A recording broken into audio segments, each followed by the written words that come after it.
I built a Minecraft escape room and challenged myself to beat it. This was difficult because it had many challenges and required intense Minecraft knowledge to beat. The only rule is that I can't kill myself. Other than that, I can break any blocks. Without further ado, let's begin. Starting off, I realized I was on a bedrock platform in the air, meaning if I fell, I would definitely die. Everything was made of bedrock, meaning that even if I tried to, I wouldn't be able to mine it. I found a cherry log and a crafting table. After testing a bit and crafting stuff, I realized that I could make a ladder, which was a clutchable item in Minecraft.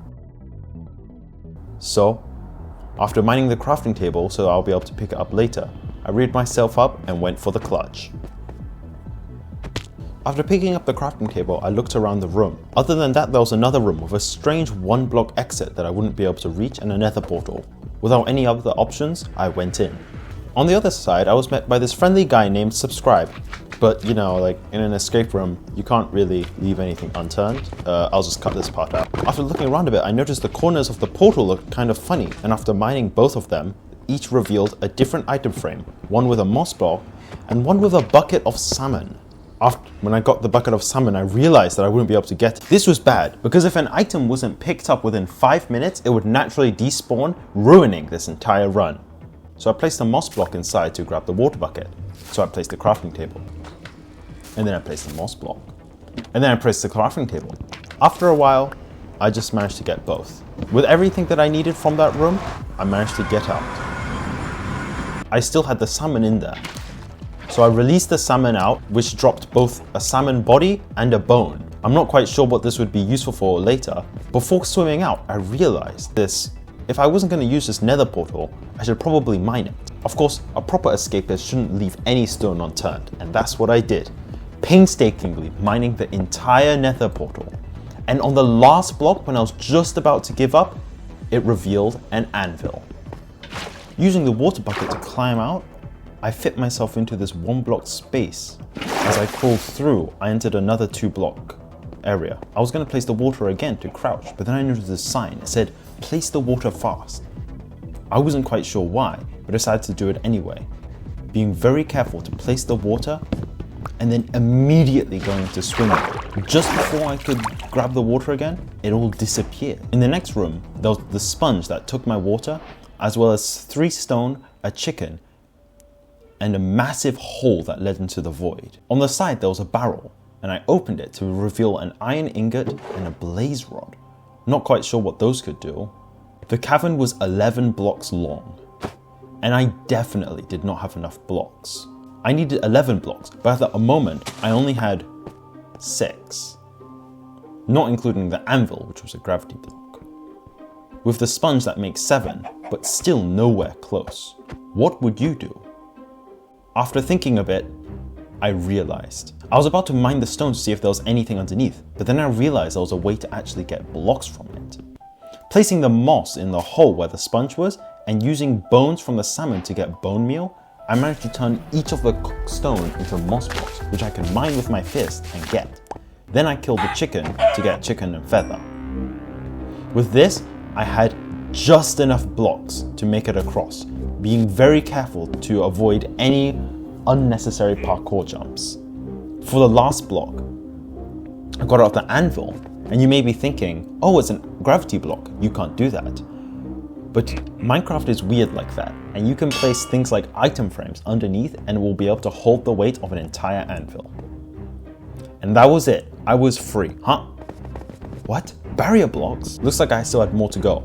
There was a hole in the barrier blocks that led to a path into the next room. I also noticed a command block. Going in, it seemed impossible. There was nothing inside the room, except for a blocked pathway that I basically had to open somehow. But then I remembered the command blocks outside. While it was obvious that there were command blocks, looking closer I noticed a grey pixel, which meant there was a comparator. You see, comparators notice when there's something inside an object, whether it be a chest or a barrel, but it also counts for item frames. And after searching around a bit, I placed it in the right spot and the door opened. The next room was just as bare as the last, with a 2-block exit. I only needed 1 block to get out, but none of the items in my inventory could be of help. All that was in the room was a furnace with an iron ingot that I managed to grab after a few tries. Somehow, with this iron ingot and the items in my inventory, I would be able to climb out. The answer was already obvious. The barrel before gave me a hint. Just 1 more iron ingot and I would be able to make a chain. And I knew just where to get it. You can use blaze rods as fuel, and by melting a bucket, you'll get another iron ingot.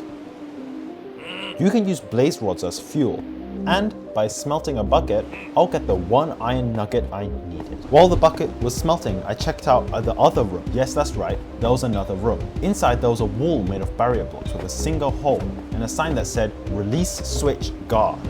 I could only guess that by hitting that target block, it would release something. Crafting the chain, I built up and proceeded to the next room. This next room was much bigger and more spacious than the last. It had a strange hexagonal pattern on the top and 2 pathways leading out to who knows where. On the floor, I noticed a cauldron filled with water, and then I saw a hole. Lastly, in an item frame, a trident was visible. I already guessed that I would need to find riptide somewhere so I can use the water to get out. But how would I even enchant it? I don't have enough experience. There was a hole with a grindstone and a furnace which held a piece of gravel. I mean, more blocks are always useful, but not quite sure what to use it for now, since 1 gravel block would definitely not be enough. Then I found a pathway. In front of me there was a red sign that said you could only pick 1. At first I didn't know what it meant, but then I realized one of the chests held a crossbow, while the other held a riptide enchantment. That was exactly what I needed, right? I was just about to grab it when I realized. Moving away from the riptide enchantment, I moved towards the crossbow. You see, even though riptide works with any water, I won't be able to use it to affect what's in the cauldron, since Minecraft doesn't work like that. And with a bucket, I can't collect the water either, meaning that the riptide enchantment was useless, which meant I could only grab the crossbow. The main giveaway was the stick and feather that was given to me, and if I mine the gravel enough time to get flint, I'll have arrows, which will allow me to hit the target and get out of here. After getting the flint, I quickly went over to the crafting table and crafted my 4 arrows. More than enough. I shot the target and realized the guard was blocking the target. I shot him 2 more times in an effort to kill him, but he just wasn't dying. I only had 1 arrow left. I had to think fast. How could I hit the target if the guard was blocking him? I decided to go look around to see what I could do. This hole was too far away to grab anything over there. I already went ahead and grindstoned my pants. Doesn't look like I'll need the enchantments anyway. And then I mined the cauldron. Maybe there was something underneath it. I waited, mining away, and then I found it. A piercing enchantment, of course. Not only does it increase the damage done by arrows, but it can even allow you to shoot an arrow through other mobs, like the guard. I tested it, shooting with blind faith, and it seemed to have worked. Going back, I was ready for any room that would be thrown at me. But then, what is this? Windows? Exit! I made it out! I was finally free of this prison. I walked out. What is this?